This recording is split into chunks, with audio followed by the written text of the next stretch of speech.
Orxan Cəfərov Qədiroğlu MMC-yə daxil mağazada vəzifəsindən savayı tapşırıqlara etiraz etdiyi üçün işdən çıxarıldığını iddia eləyir. CV yazmışdım satıcı. Məni çağırdılar ki, su vitrində işim olacaq.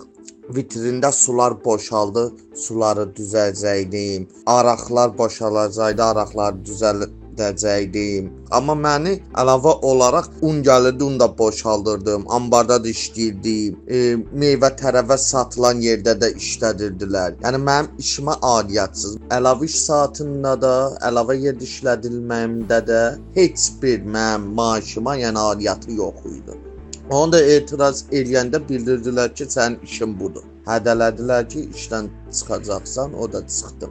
Qədiroğlu MMC şikayətlə bağlı sorğumuza cavab olaraq bildirib ki, iddialar əsassızdır və şirkətdə işçilər vəzifə öhdəliklərindən kənar işlərə cəlb olunmur.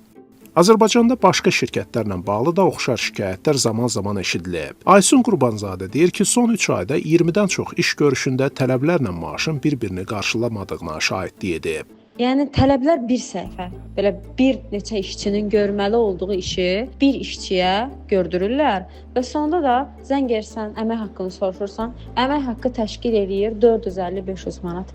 Tək insan üçün belə hazırda 600 manat yetmir. Nəinki 450-500 manat maaşla bir aya yola vermək. Vakansiyada yazıb məsələn ofis işi, menecer, ofis meneceri girib daxil olursan. Tələblər arasında çox maraqlı bir tələb var. Müdirə çay və kofe vermək. Təsəvvür eləyin.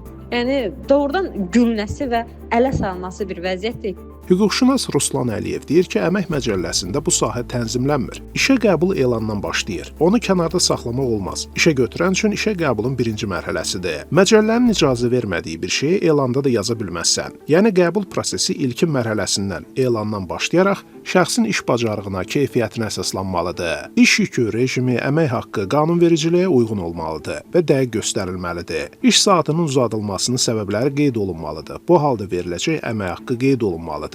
Həmçinin bayram günlərində işləməyin əlavə ödənişi qeyd olunmalıdır. Əlavə işlər yalnız işçinin razılığı ilə ola bilər. Qanun belə deyir.